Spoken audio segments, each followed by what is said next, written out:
kreatif rancang pembelajaran. Hargai potensi, tingkatkan prestasi, lahirkan profil pelajar Pancasila. Belajar, bergerak, berbagi untuk negeri, kita menjalin kolaborasi. Belajar, bergerak, berbagi untuk negeri, demi bakti pada ibu. Assalamualaikum warahmatullahi wabarakatuh. Waalaikumsalam warahmatullahi wabarakatuh. Apa kabar semuanya? Beratur dan Negeri ini memanggilmu kawan. Belajar, bergerak, berbagi untuk negeri. Guru penggerak, majukan pendidikan. Guru penggerak, menghamba pada murid. Kreatif, rancang pembelajaran. Hargai potensi, tingkatkan prestasi, lahirkan profil pelajar Pancasila. Belajar, bergerak, berbagi untuk negeri, kita menjalin kolaborasi. Belajar, bergerak, berbagi untuk negeri, demi bakti pada Ibu Pertiwi.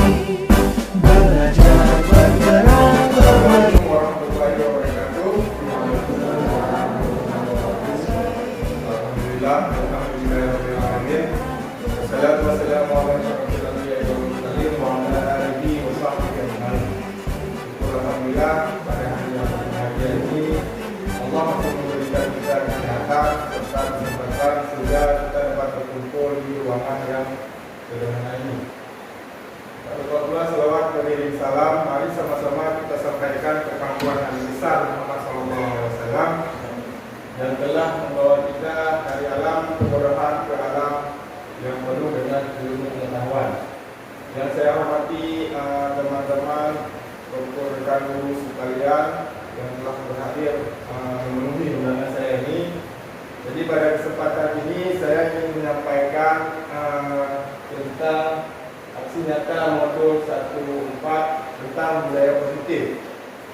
Ini merupakan tugas dari kami CGP Angkatan 7.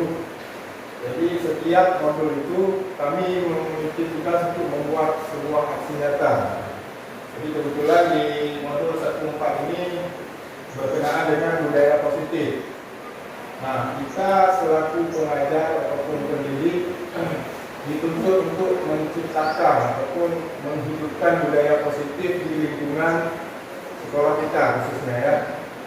Nah, jadi pada kesempatan ini saya ingin mensosialisasikan budaya positif di sekolah kita ini. Nah, sebelumnya saya ingin mengucapkan terima kasih dan selamat datang para guru hebat.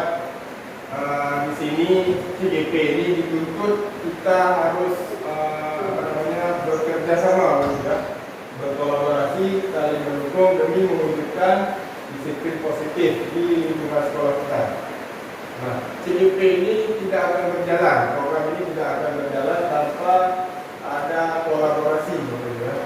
Jadi harus selalu ada kerjasama sehingga apa yang kita ciptakan Kemendikbud dan program ini akan berjalan dengan baik.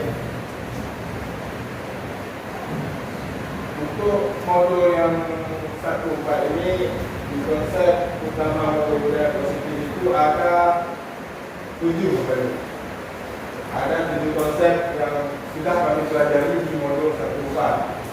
Nah, sebenarnya ini setiap konsep ini membutuhkan waktu sekitar 6 jam paling singkat ya. Jadi kalau 7 konsep kali 6 jam berapa jam? 42 ya. 42 jam. Berarti sekitar 4 hari gitu ya. Nah, di situ kalau kita pelajari semua gitu.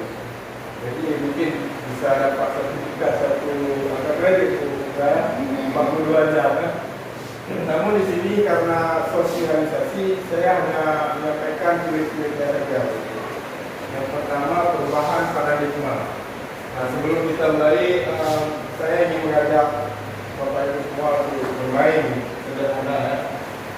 Ini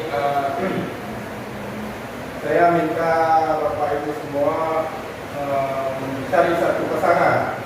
Saya membuka dengan Bu Ferati, seperti Pak Afid dengan Pak Adrian. Nah, permainannya sederhana, Bapak ya. Salah satu dari pasangan tadi, misalnya Pak Afid menuliskan sebuah kata di kertas kecil. Kata itu merupakan hal yang sangat berharga buat Pak Afid, ataupun rahasia dari Pak Afid. Setelah ditulis, nanti kertas ini digenggam, ya.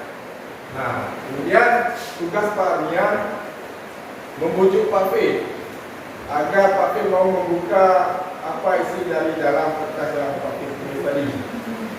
Membujuk boleh di sini terserah, boleh menggunakan apapun caranya, boleh memaksa, boleh menyogok, ya. Yang penting Pak Afid mau membuka kertas itu, mungkin bisa dipraktikkan oleh Ibu. Ya, silakan. Ada dokumen ditulis saja Pak Afid. Rahasia Pak Afid lagi.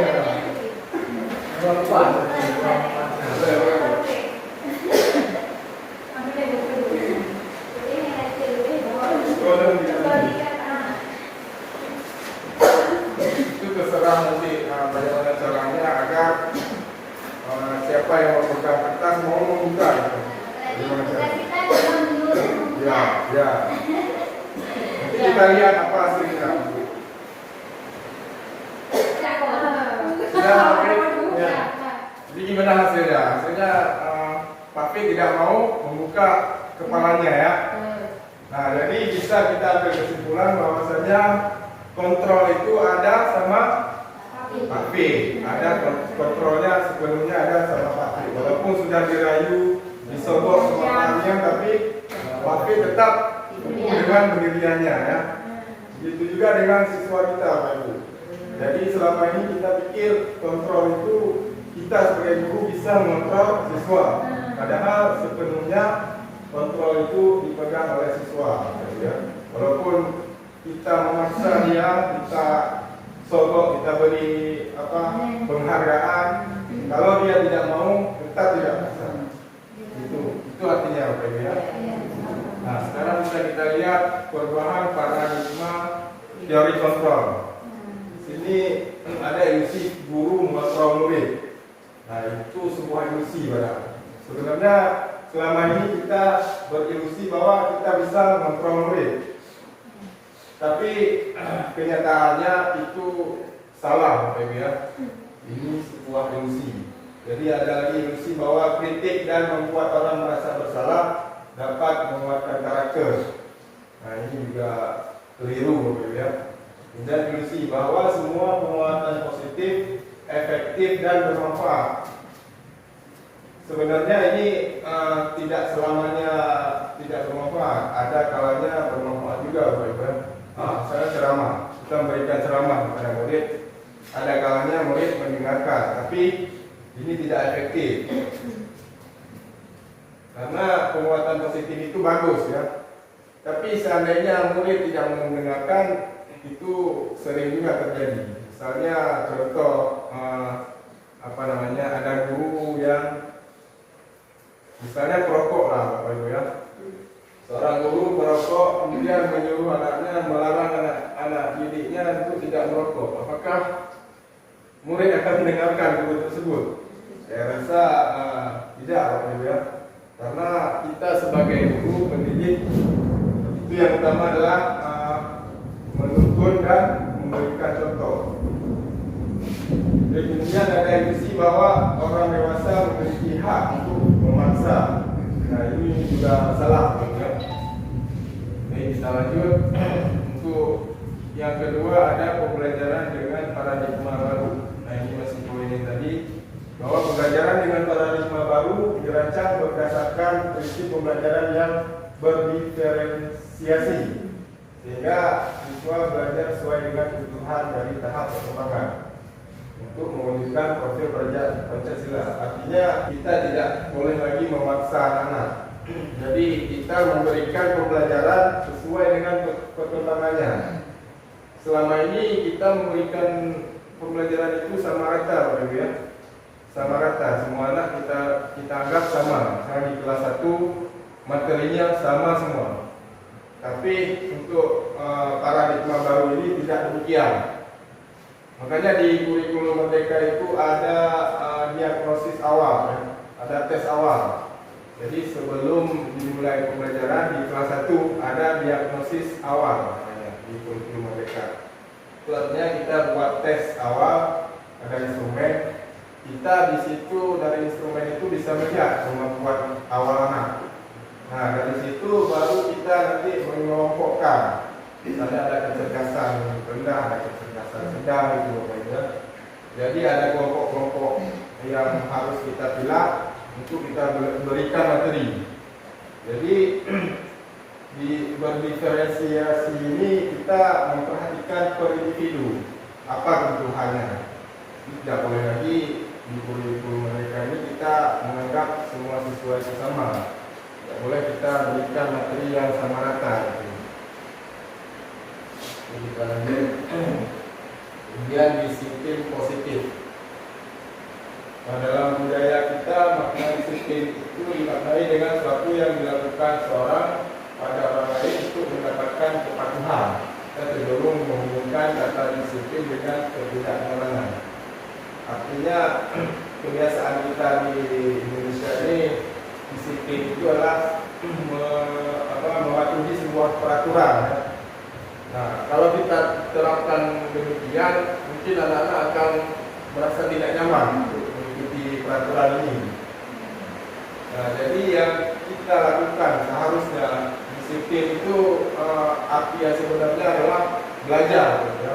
Belajar untuk menemukan sikap-sikap yang luhur pada diri anak.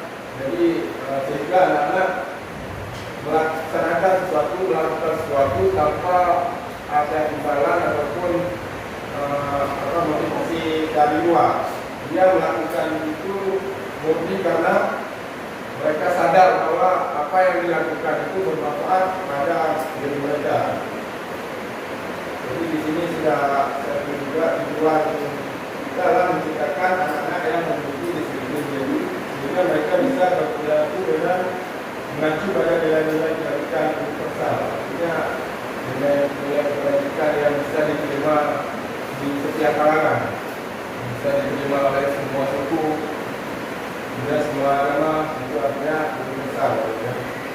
Dan memiliki motivasi intrinsik, artinya motivasi dari dalam dirinya, bukan dari luar. Jadi ini pengertian disiplin positif adalah salah satu cara menerapkan disiplin yang bertujuan untuk menumbuhkan kesadaran serta memberdayakan anak untuk melakukan sesuatu tanpa sorotan, ancaman maupun hukuman.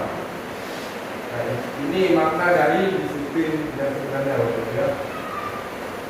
Kita lanjut kebutuhan dasar manusia. Nah, di modul ini juga diterangkan bahwa ada 5 kebutuhan manusia, ya. Yang pertama bertahan hidup, itu sudah pasti berbeda. Bertahan hidup artinya manusia itu butuh makan, butuh tempat tinggal, butuh pakaian, itu arti dari bertahan hidup. Kemudian ada kebebasan, kemudian kasih sayang dan merasa diterima, penguasaan dan kesenangan. Jadi setiap tindakan dari anak-anak kita ini juga didasari dari 5 kebutuhan ini. Jadi sekarang kita tidak boleh menyalahkan apa yang dilakukan oleh anak-anak kita.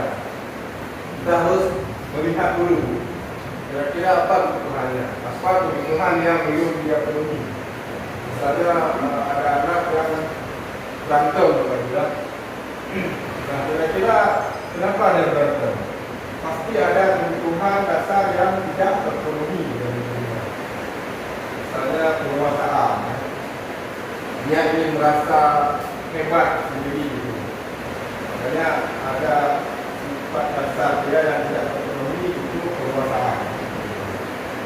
Jadi sebelum kita bertindak atas perilaku anak kita perlu melihat kebutuhan dasar mereka. Jika apa yang penanganan yang kita berikan itu tepat sasaran.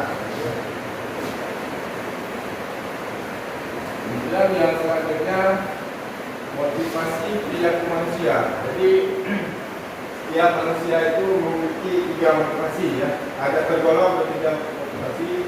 Yang pertama menghindari ketidaknyamanan dan hukuman. Itu seperti melaksanakan peraturan sekolah misalnya ya. Ini termasuk motivasi ekstrinsik. Ada motivasi dari luar. Jadi dia melakukan sesuatu karena ada untuk menghindari hukuman. Misalnya dalam sekolah mungkin ada konsekuensinya ya. Makanya dia berusaha untuk tidak telat karena ada konsekuensi kalau telat sekolah. Itu merupakan motivasi dari luar.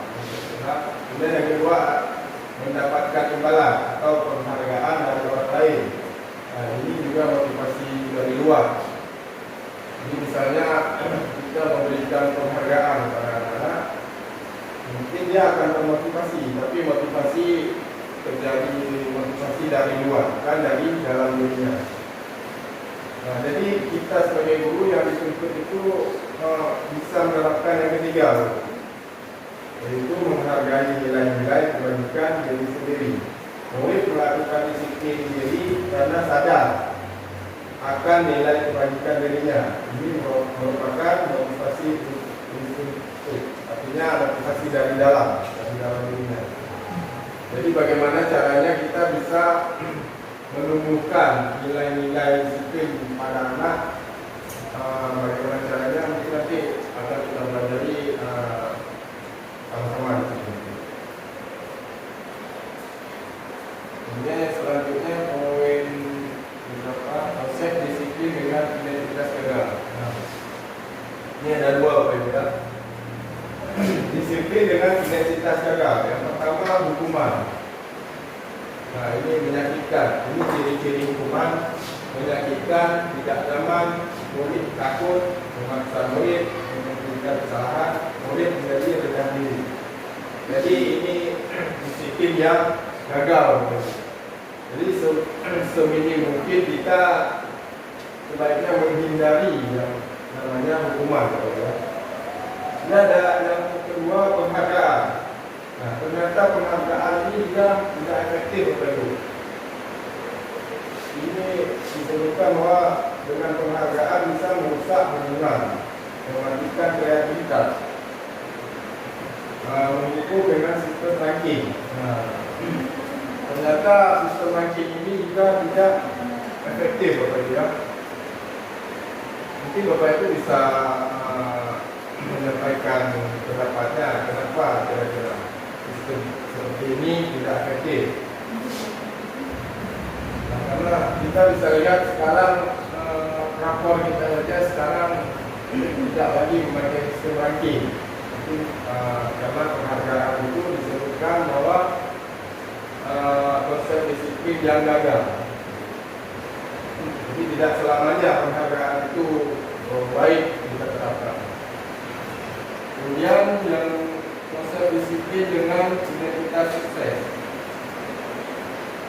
Ini yang sukses yang mestinya kita terapkan kepada anak kita, pertama konsekuensi ya. Tapi konsekuensi ini hampir sama dengan hukuman, namun dia lebih mengarah kepada pembelajaran ya.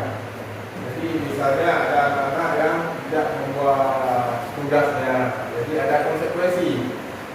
Konsekuensi kita berikan harus mengacu pada pembelajaran tersebut. Misalnya anak-anak ada tugas menuliskan sebuah cerita. Saat ada anak yang tidak mengerjakan, maka kita boleh membuat komitmen dengan anak-anak, membuat konsekuensi. Siapa yang tidak buat harus membuat cerita yang double. Kalau tugasnya 1, kita beri konsekuensi karena dia tidak mengerjakan, maka kita lipat ganda. Disuruh buat dua cerita. Kemudian ada restitusi. Nah ini yang seharusnya kita terapkan kepada jawab untuk perilakunya. Restitusi ini kita memberikan solusi buat anak-anak. Kita mengharapkan anak-anak untuk mereka bisa memecahkan masalahnya sendiri. Karena anak-anak sudah berbuat salah, restitusi ini kita mengarahkan anak-anak untuk menyelesaikan masalahnya sendiri. Jadi selanjutnya ada pengertian dari restitusi ini. Dilihat pengertian restitusi, proses menciptakan kondisi bagi murid untuk memperbaiki kesalahan mereka sehingga mereka bisa kembali pada kelompok mereka dengan karakter yang lebih kuat dari lesson 24.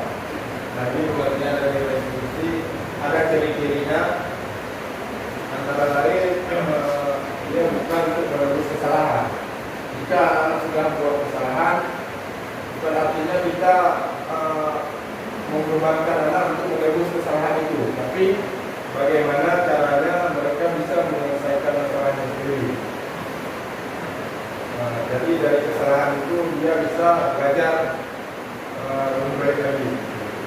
Dia memperbaiki hubungan, tawaran bukan paksaan. Jadi ada tawaran. Sehingga anak-anak di sini lebih terbuka, tidak tidak terbebani dengan kesalahan yang dia lakukan. Jadi ada inisiatif dari dia untuk memperbaiki kesalahannya agar lebih baik lagi. Antara itu menuntut untuk melihat ke dalam diri, mencari kebutuhan dasar yang biasanya digunakan. Itu seperti tadi juga ada 5 kebutuhan dasar manusia. Nah, jadi kita mencari apa kebutuhannya yang tidak terpenuhi. Dia fokus pada karakter bukan tindakan.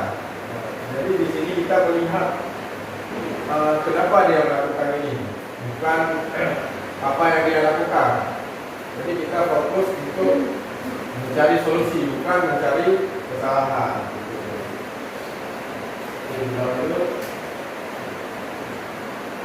Nah, ini perbedaan dalam sebuah kasus. Jadi ada kasus siswa sering tidak mengerjakan PR. Nah, jika hukuman, ini contoh perilaku kita dengan memberikan hukuman. Misalnya guru menghukum siswa tersebut menghormat bendera selama 10 menit. Itu adalah bentuk hukuman, kan? Mungkin ini sangat rendah hukumannya. Kemudian guru marah dan siswa menjadi takut. Jadi hukuman itu tidak hanya berupa fisik, bisa jadi melalui perkataan juga tergolong ke dalam hukuman. Kemudian yang kedua ada konsekuensi. Jadi setelah siswa sering tidak mengerjakan PR, guru memberikan konsekuensi untuk mengerjakan PR-nya saat setiap istirahat atau dikerjakan sebanyak 3 kali lipat. Nah, itu seperti yang saya sebutkan tadi. Konsekuensi ini masih berhubungan dengan pekerjaan dia, karena dia sudah tidak mengerjakan PR, maka kita harus memberikan konsekuensi yang berhubungan dengan PR tersebut. Dan guru tegak dan siswa menghormati peraturan. Dan yang ketiga ada restitusi. Guru menanyakan keyakinan kelas. Keyakinan kelas ini sebuah kesepakatan antara kita dan murid. Jadi ada penjelasan juga.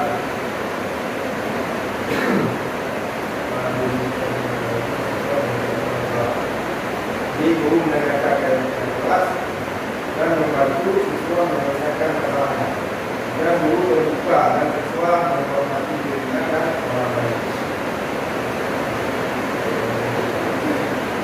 Kemudian ada 5 posisi kontrol restitusi. Yang pertama penghukum, ini sebisa mungkin kita hindari. Kemudian membuat rasa bersalah ini juga sesuai dengan kita sendiri. Kemudian ada teman. Nah, ada 5 posisi kontrol sebagai teman. Ini juga tidak efektif, ya.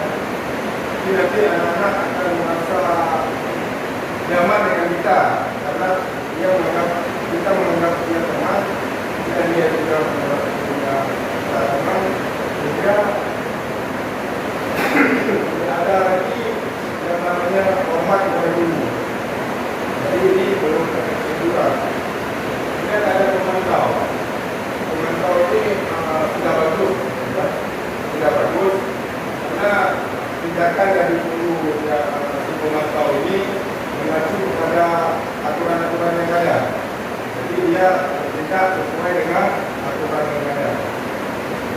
Kemudian yang terakhir manager. Nah, ini yang harusnya dijelaskan oleh semua guru. Posisi kontrol manager. Dan ini hampir sama dengan yang tadi ya. Jadi kita ini menanyakan membimbing siswa untuk mencari solusi sendiri. Kita ada contoh.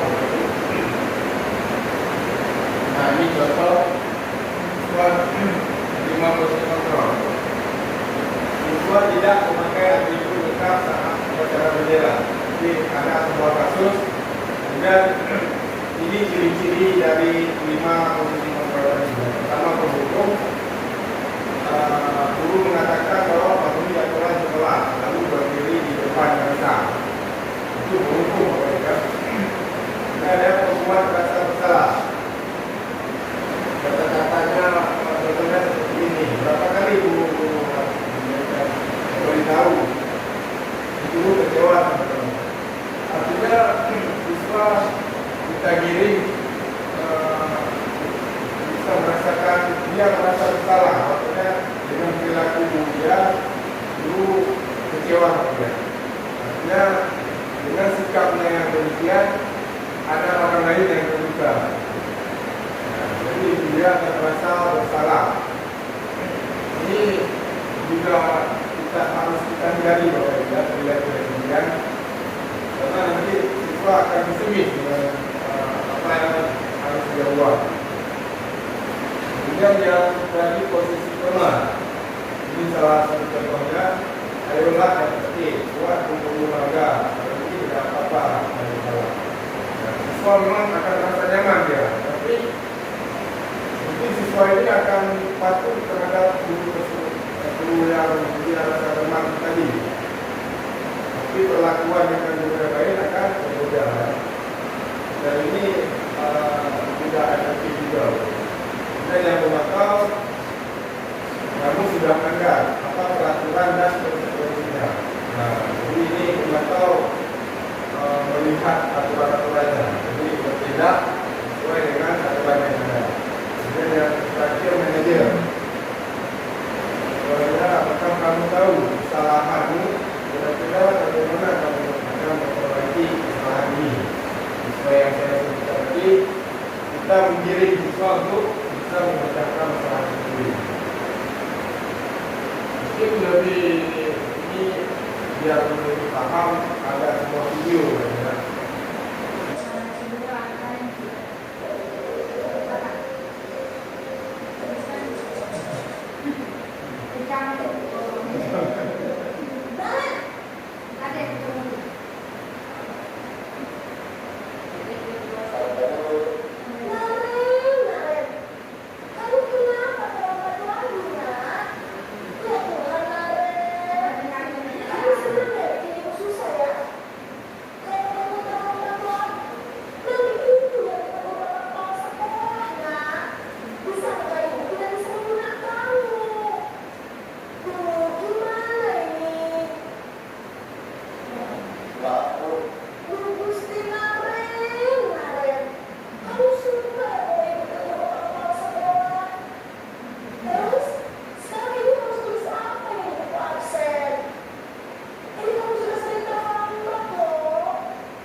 kita arahkan di posisi tadi, posisi gereja. Jadi tahun ini kan selesaikan masalah, kita arahkan lagi supaya mereka bisa mencari solusi sendiri. Kita cuma kita lanjut kepada poin terakhir mungkin ini. Poin 2 terakhir ada satu lagi ya. Keyakinan kelas. Ini mengapa keyakinan kelas? Mengapa tidak peraturan kelas saja? Seperti ada pertanyaan pemantik, mengapa kita memiliki peraturan tentang penggunaan helm pada saat mengendarai kendaraan? Yang kedua, mengapa kita memiliki peraturan tentang penggunaan masker dan mencuci tangan? Kira-kira kenapa Bapak Ibu yang bisa memberi tanggapan? Kenapa ada peraturan demikian? Ini mengulang. Oke, ya, silakan Bapak Ibu. Ada.